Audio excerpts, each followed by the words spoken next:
Hello, everyone, and welcome to Season 6 of CultureClubX, powered by CultureMonkey. I'm your host, Darcy Mehta. CultureMonkey is an AI-powered enterprise employee engagement platform that helps people leaders listen to their employees and enhance workplace cultures. CultureClubX is our global thought leadership forum where global CHROs and people leaders share insights, discuss trends, and exchange proven strategies for building thriving, future-ready cultures. Today, we're truly honored to host Symphone'e Lindsey, Senior Director of HR Business Partnering for GTM and Marketing at Twilio, one of the world's leading cloud communications platforms. Symphone'e, welcome. It's fantastic to have you here with us. Thank you, Darcy. Thank you for having me. It's nice to be with you all on this week's spring break for my children. So hopefully you don't hear them in the background, but I've told them to be very quiet. So yes. No, sounds amazing. And thanks for taking the time during this break time too. And to give a little background about you, with over a decade of experience leading global HR strategy across companies like Amazon Web Services and PepsiCo, Symphone'e has built a reputation for turning complex organizational change into human-centered progress. At Twilio, she serves as a strategic people partner to senior executives supporting a globally dispersed workforce across North America, EMEA, APJ, and Latin America. Beyond her corporate work, Symphone'e is a certified professional coach and founder of Eli Ori Coaching, LLC, where she works with leaders navigating transformation, growth, and purpose.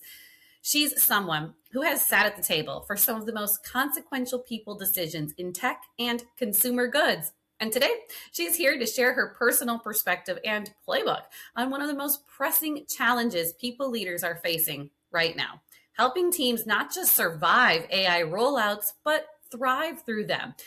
And just please note that the views she shares today are entirely her own and do not reflect the position of her employee. So, Symphone'e, your hands-on experience leading global teams through massive change and AI-driven shifts is exactly the playbook leaders are looking for right now. And we're so excited to have you here to discuss our latest topic, Reassure Teams in AI Rollouts, Playbook for Impact in 2026. So before we dive in, can you just share a little bit about your own leadership journey? Yeah, I think I started with my career journey, not really sure who I wanted to be when I grew up. Went through a wonderful program called En-ROADS, which is still happening, where they place interns with various companies and they teach you how to convert. And so did that with UTC, United Technologies, a very well-known company doing a lot of their different subsidiaries, and then joined an HR LDP program where I did get to cut my teeth in the defense industry and different COEs, from talent acquisition to compensation to labor employee relations. Did comp for quite some time and then took off into the HRBP world. And so a lot of the things you shared, working with AWS, working with PepsiCo, now working with Twilio, and also, having some other projects that I do and initiatives that I'm pretty passionate about, really focusing on, having the right people in the right place at the right time. And then also really just thinking about, when you say those things, it's not just about skill set, but it's all the other things that coincide to help lead to what I would call a very agile world that we're living in that's very fluid. Everybody's talking about AI, AI, AI, AI, AI. And so it's so funny as we talk about the 2026 playbook. I bet if we look back into 2027, it'd be very curious to see what it is, because change is massive and real and happening in real time. And so I think, how we navigate that change, how we provide the necessary agility for that change is going to be needed and necessary. And what it looks like today may not be what it looks like tomorrow, because we don't know what we don't know about AI, despite it being a massive vortex of information. We're still all building a playbook, which is actually what makes it so much fun to be in the people space right now. It's not traditional. It can't be that copy paste what we did years ago. We literally have to build it from scratch and keep iterating on it to see what works and what we want to keep and get rid of. So it's an exciting time, but it's an interesting time also, depending on what seat you sit in, either as a people leader or as an employee, which I'm both. Absolutely. So. No, thank you so much. And, your journey sounds really interesting, and such a fantastic program that you were part of. And I love what you said. Agility definitely is the key word, right? Because we don't know what we don't know. And it's likely we'll have to watch this back a year from now and let's see what's changed from them. So Everything very is said throw out at that point, or yeah. edit. We'll see what it So looks it's good we're getting this in early in the year so we can work on your playbook this year and then we'll just have to get your new playbook for next year. So let's dive right into our first question. So how has AI introduction shifted trust levels in your organization? Which AI risks worry employees the most right now? It's such a great question and such an interesting question because I think from where I sit and also from a lot of my peers who I talk to in other industries and sectors and businesses, trust hasn't necessarily disappeared, but it has become more conditional. So what Mhm. that means is that employees are willing to engage with AI when they understand the why, like most things. If you tell me why I need to do something and it makes sense and it clicks for me, I may be more inclined to do it. I think the more it feels imposed rather than introduced, that's when trust erodes. When we're in a world where we're constantly seeing layoffs, we're constantly seeing people being laid off because of AI, or that's kind of the message or the headline that's being tagged. And so I think, it's natural to say, okay, is my role at risk? How can this change? How can this impact me? And I think when companies are also pushing it in such a way where there's not a push, what I call the push pull, where we're pushing it, but they're also pulling for it. Like they're seeking the understanding of it. They're seeking the why of it. And most importantly, like I know a lot of people don't like the what is it with the what's in it for me concept, but like that is a Mhm. real thing in this day and age where we're kind of in a state of a lot is happening all at one time, and how does this help me, not just for the sake of the company, but how does this help me in real time? And so I think when we think about the fears of role redundancy, the fears of do the skills I have today, are they going to be applicable tomorrow? Does the growth path I'm on exist in 3 years, or do I have to completely shift and pivot in a way that I may not feel like I'm able to be as agile, the world that we were just talking about? I think that's uncertainty that leaders really have to truly address, and that's where the trust builds. But I think the more transparency about how AI doesn't necessarily change all roles, it may augment it. AI may make you be more strategic and productive versus spending non-value added time in certain places and spaces that you may not even like in your Mhm. day to day. I think that is the first move to allow for trust building, and also, giving people the space to fail in it. Because I also think we're in a world where people feel like I have to know this, and you're also dealing in a world where there's multiple generations dealing with technology. You have folks who are this is what they're doing in school, this is all they know, and as they progress, it'll look very different.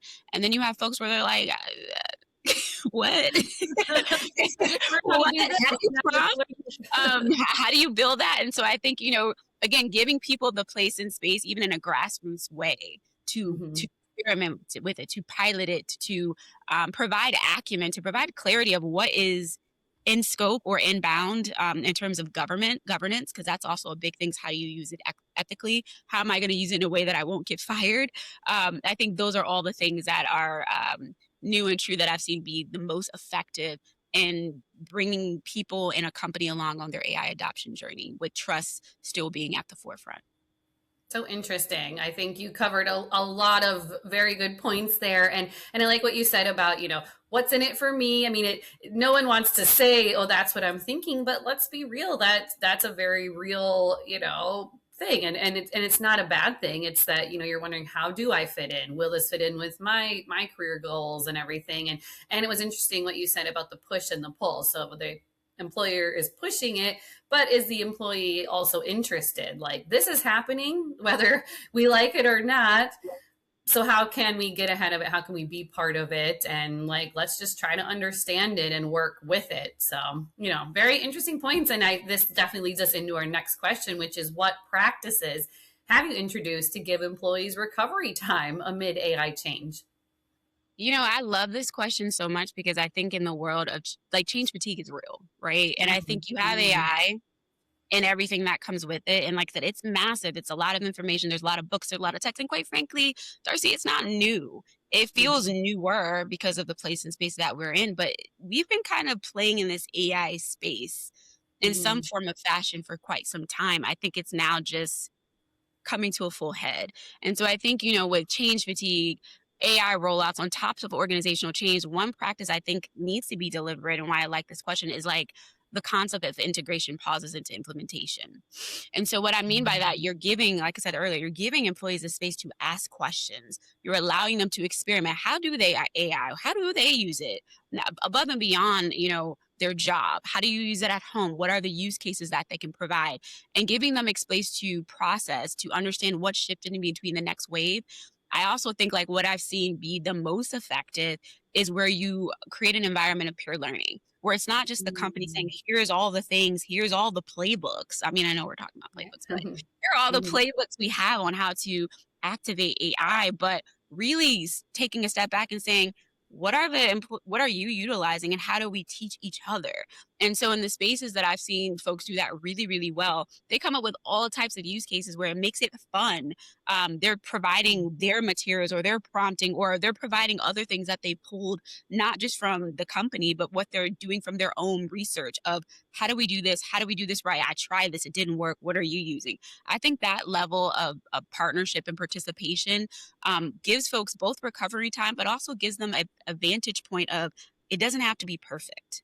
It is not going to always look exactly right in real time. And here's how I iterate. And also here are my allies in the journey of AI utilization. Here are people that I can go to. Here are people that are going to geek out on a thing. And here are the people that are like, maybe they just want to, what are the things? I feel like people are like, I use it for communications. Here are the people that are just going to use it for communications and how can they get better and how they can iterate on it. And so I think that, when employees teach each other how to use tools, it normalizes AI as a resource rather than a threat. And the recovery doesn't become really passive. It's more structured to allow and give permission to adapt at a human pace. And so I think that, it creates just more of a psychological space. And that's kind of, it's a way to counter the narrative that I think a lot of people are telling themselves. You see the corn fairies, you see all of these companies saying like, we said AI is going to do this, but also we're seeing research that it's not doing that. How do we also move at a pace that is real and not at a pace that is artificial? And so I think that also the pauses in between gives people the space to see that and understand the why behind that. So they're also not discounting the capabilities and the value that AI can have for them over time. So true. It makes me think of what's that phrase about, we're scared of what you don't know, right? So which is true and normal. So I think it's the giving the pause, like you said, and then it's having that active learning and making it outside of just this is what you need to know for your role. And then kind of playing around with it, making it more fun. I know for myself, I'm in the creative space and I've felt better about AI the more I talk about it. So it's just the more that we discuss it, the more I learn about it, the more you can share your concerns too. So having that safe space, like you said, having that pause and making that just a normal part of it, it helps normalize it, like you said. So I think that's such great advice and could be the real difference. So that being said, what well-being metrics do you track during AI implementations? Yes, this is such a good question because it had me actually really thinking like, ooh, how intentional are people with that? I think, looking beyond the traditional engagement scores, like I know CultureMonkey, the surveys and stuff, but if you look beyond it, during periods of, I would say, significant change, really looking at some of the psychological safety indexes. I know I talked about it before, but like when you think of AI, there is a bit of psychological safety that is very, in my view, core to how people decide to use it, decide to not use it, decide to engage with it, both personally and professionally. And so I think as you look at like how people feel about it, it also helps you to understand what you can do to mitigate some of those concerns. And so whether it's manager to employee trust indicators, because let's be real, we ask managers to do a lot, but they're also at the forefront of how this looks and shows up within their respective organization. In addition to when you're looking at this type of data, whether it's manager, whether it's psychological safety, whether it's very specific questions, you also get a sense of where the sentiment is today, where is it going, and then like what's in between is missing for you to kind of bridge the gap to where you want it to go. And so I do think pulse surveys that are timed to implementation or milestones are critical.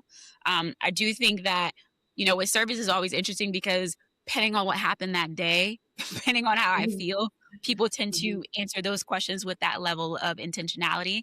I think we also have to pay close attention to some of the other signals like voluntary attrition, spikes in escalations, or just declining participation. And I think the other piece is like, what is the utilization of what you have today? Like most companies, in most cases, from what I've seen, as they're implementing AI, there is, I would say checks and balances on what you can use, what you cannot use, what it looks like, how it looks. And so for what is available, are people using it? If they're Mhm. not using it, why aren't they using it? And so I think that all helps to really feed into the well-being piece. And I also think, I think there is a place and space for there to be more specificity around what the actual metrics can be that is very AI focused. And thinking about this question and kind of walking through it really made me think of like, I don't know that I've seen folks become that specific above and beyond like a typical AI survey, which, Mhm. I think in that we have to be mindful of how honest people will answer that, or even how much they know to answer Mhm. the question with the level of certainty that we can take that data and move it. And so above and beyond that, what are the focus groups? What are, the different individuals that we can partner with to get real data in addition to the qualitative data and quantitative data that we are amassing?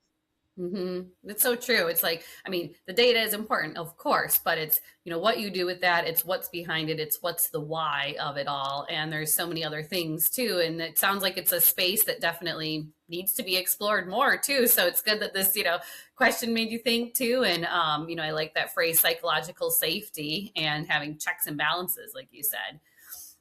So, what role should managers? I mean, we already touched on managers play in day to day reassurance during AI adoption. And I feel like this relates back to the well being question, too. So, 100%. I think managers are probably the most underleveraged asset in any change program, and in particularly AI, it's no exception.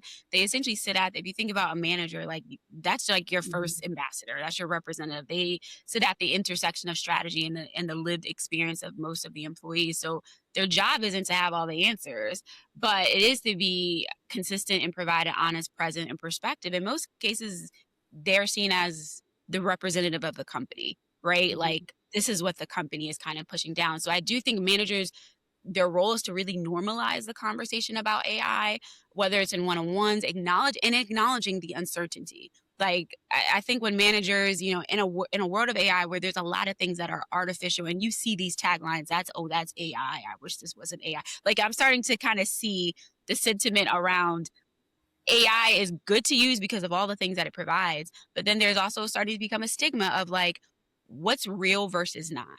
And so I think, mhm, when utilizing AI, us as managers, us as employees, also we have to be real and we have to be transparent about where it is, right? Like I think in some cases you see a lot of these articles about the amount of productivity that this company found. And so this is why they've gone in the direction they've gone with how they think about their employees and they think about their employee experience. But then there's tons of other use cases where like we're nowhere near close to mhm, getting to that, or we still need to train it, or there was, I forget the name of the individual, she went viral, but she's very thick into the AI world, but she made a really great statement of like people are using AI and they're creating words through AI because you're not going to fact check. Or there was a scientific paper mhm. that, it was found and cited in like 21 to 80 different science papers, and they didn't realize that AI took a word from one half of a paragraph and a word from another half of a paragraph, created a whole nother word, and this is now in there. And so we have to be honest Wow. and real about like AI isn't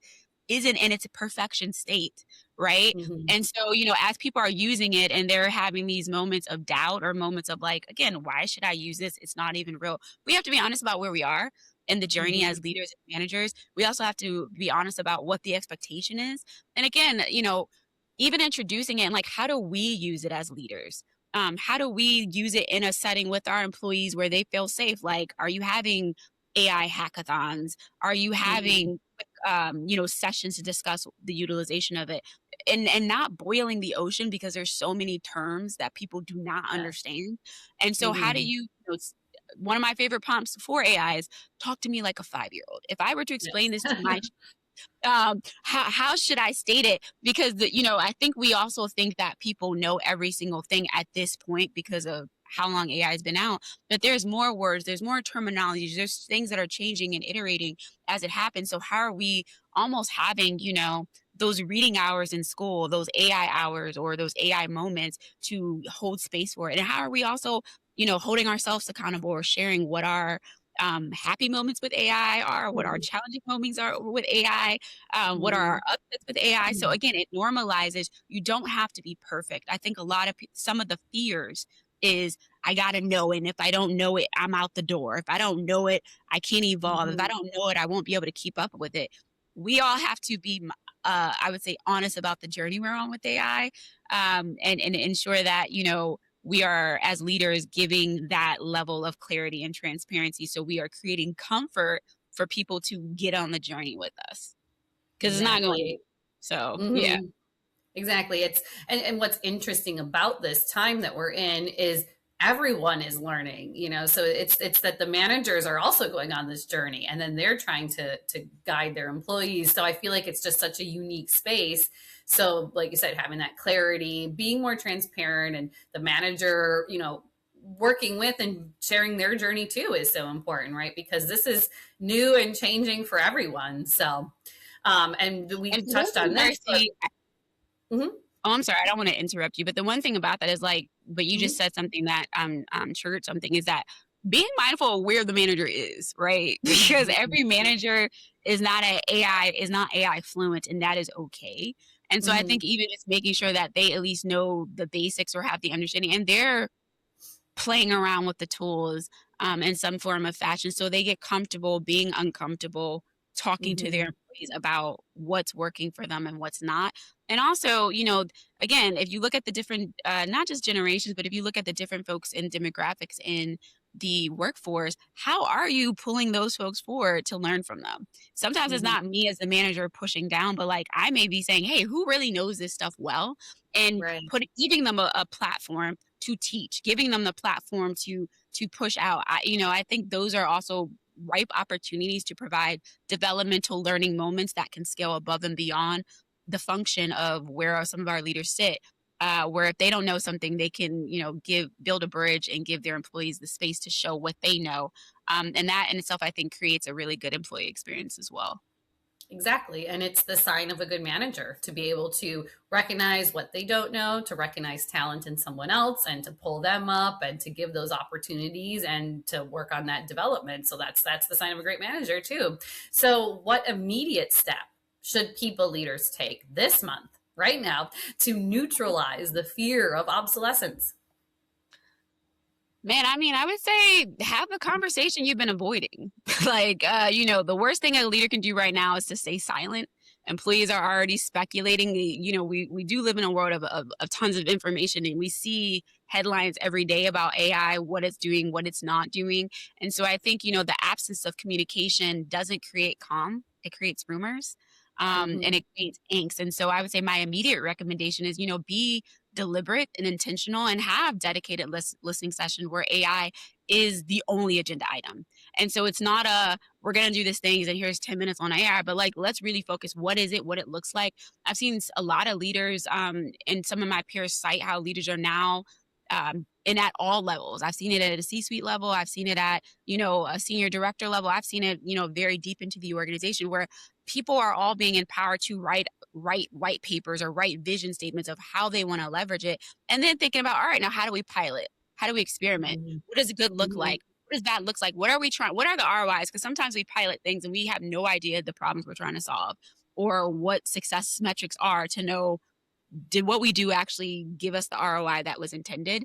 But I would say really starting to really do this, and don't do it in a vacuum. Don't feel as you as a leader need to have all the answers.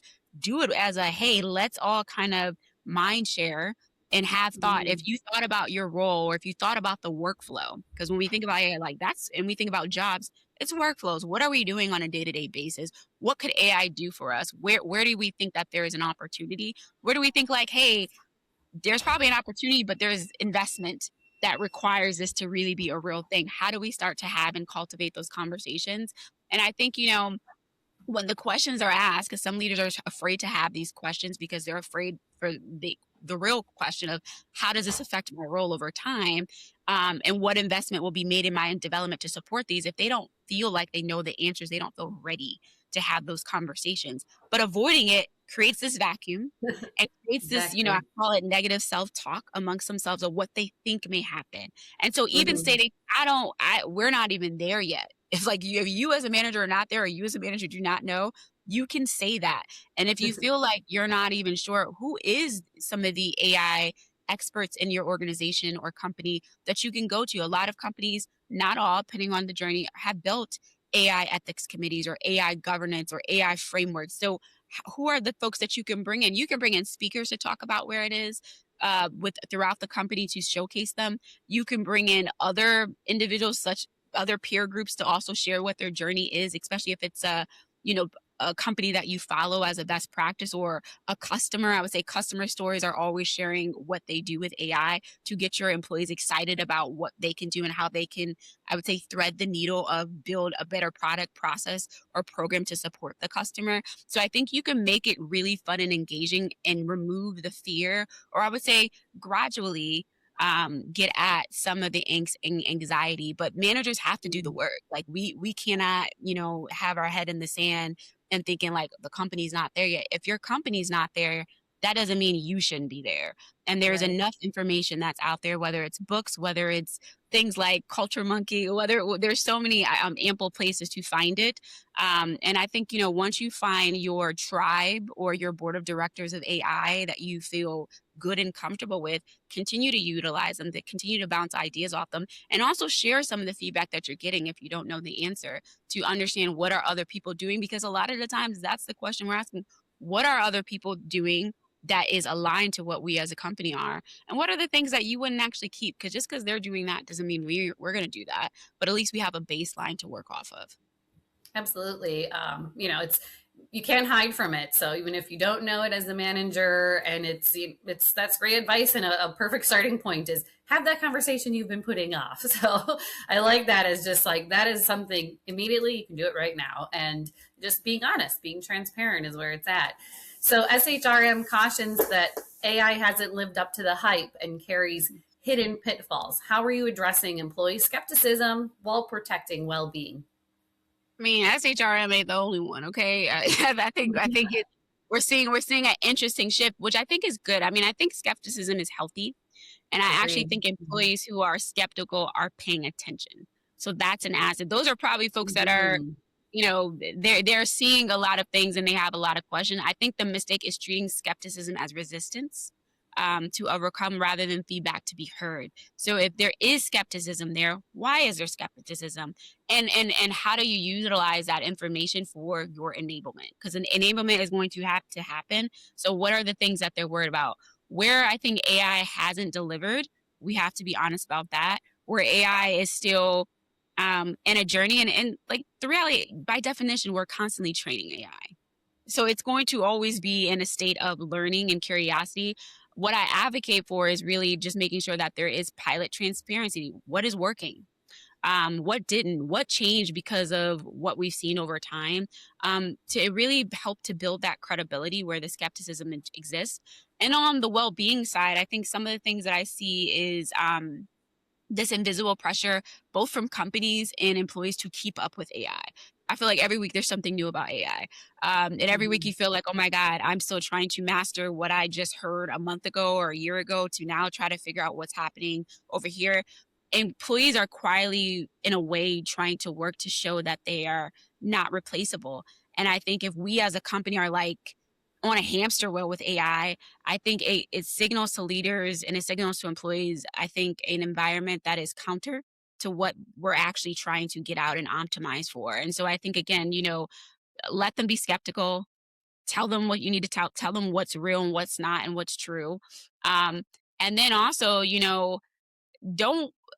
don't, I would say, counter with the counter, um, counter with curiosity, because that is information and data in itself that will help the organizational move in a way that they're looking to move, versus holding them back. When you counter with negativity, I think you essentially deflate a conversation, and you also Mhm. deflate motion. that you're expecting to have into the organization. So you do also have to allow people to have the space to say what they want to say, even if it's not for AI. At a minimum, you don't need to agree with it, but you should understand it. And you should have some talking points as to why they feel the way they feel. And if you don't, you can also say, I don't know, and get curious about that and figure out how you do know over time.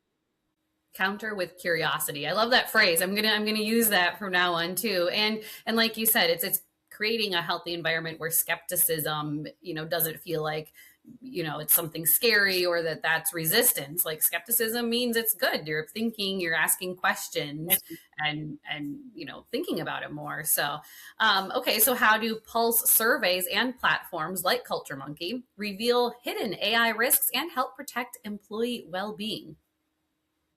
So I love a good survey. And I do think that's pulse surveys like CultureMonkey or others can really help to close the gap between leader assumptions and what employees are actually experiencing. The power isn't just in the data. To me, it's always the frequency of it, right? Because what it was today, something can happen and it can change very quickly over time. It's also, and we talked about this a little bit earlier, Darcy, is like, how honest are they being, right? Because we've done surveys where I'm like, man, I think it's going great. The surveys are great. And then you're like, but wait a minute, there's still something else happening here. And so I would say, platforms like CultureMonkey allow you to segment sentiment by team. But also you still have to have the context clues. Like when you get the data, what are the contextual information or the contextual things that have happened occur that may speak to why you're seeing what you're saying.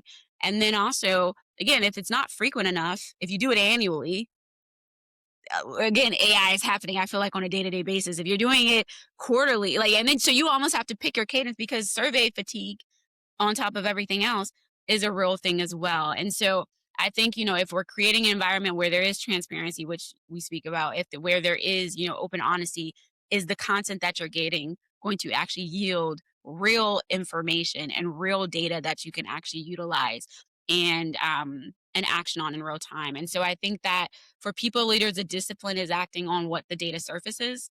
It's also questioning the data or understanding. So who are you partnering with to understand the context clues? People leaders may not know it.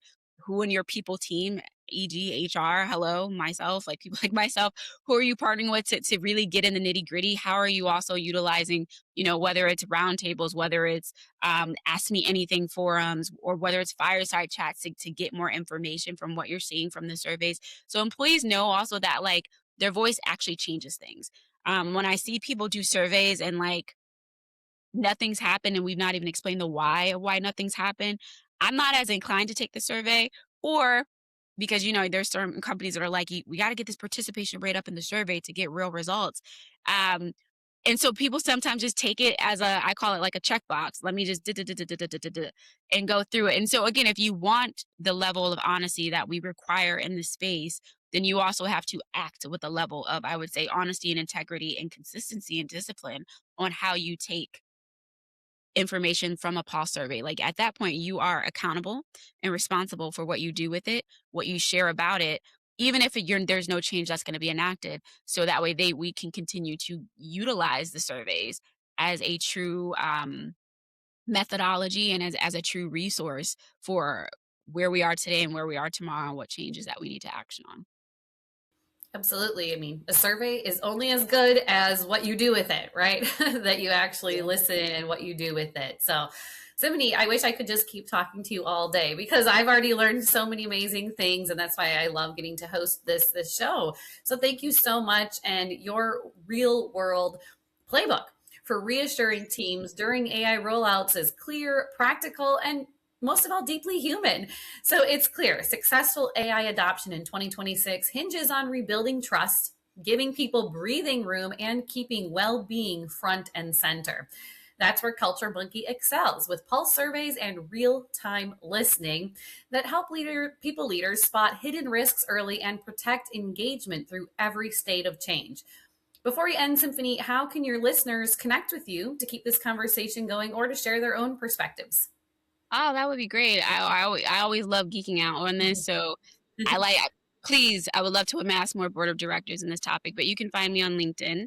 I think you guys have that information, but Symphone'e, 2 E's, no Y, last name Lindsey, not first first name Lindsey.